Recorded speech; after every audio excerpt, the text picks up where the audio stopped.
Hello बच्चों, let's read this question.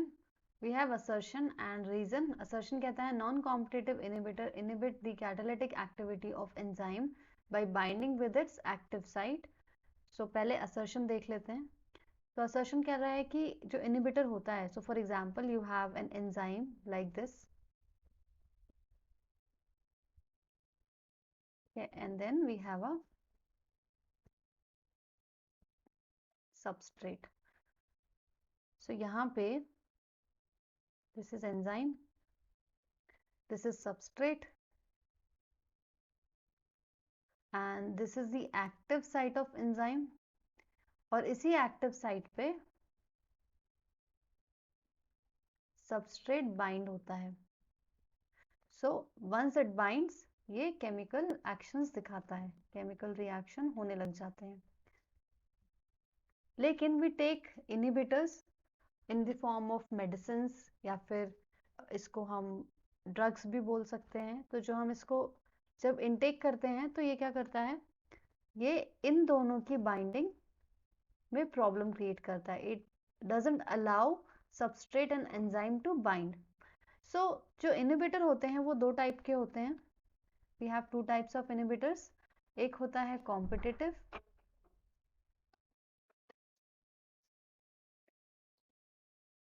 And एक होता है नॉन कॉम्पिटिटिव.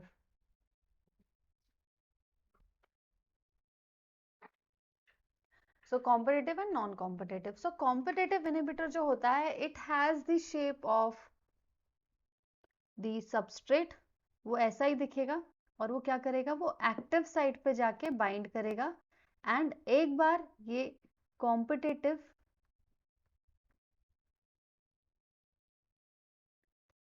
इनहिबिटर अगर एक्टिव साइट पे बाइंड हो गया जाके, तो फिर वो सबस्ट्रेट को बाइंड होने नहीं देगा. लेकिन जो नॉन कॉम्पिटिटिव इनहिबिटर्स होते हैं वो सबस्ट्रेट के साथ कॉम्पीट नहीं कर सकते, और वो क्या करते हैं, वो किसी दूसरी साइट पे जाके बाइंड हो जाते हैं, which is called as allosteric site. जैसे कि ये वाली site, this is called as allosteric site. यहाँ पे जाके बाइंड हो जाएंगे.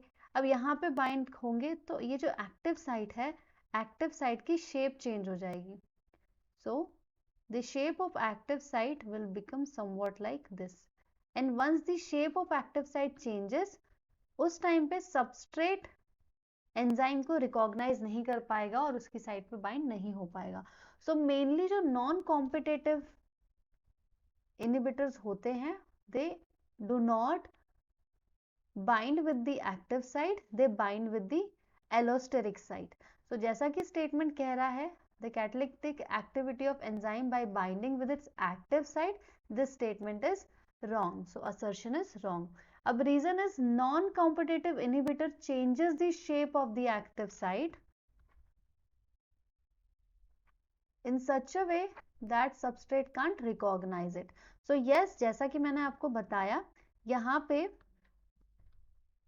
जब non-competitive inhibitor यहाँ पे जब एलोस्टेरिक साइट पे आके कंबाइन होगा, the shape of the active site will be changed, जो कि येलो में दिख रहा है आपको, और फिर substrate can't recognise the enzyme.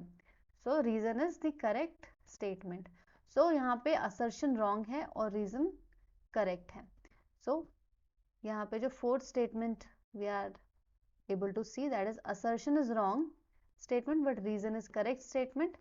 So this is our answer. So I hope you got this answer. Thank you.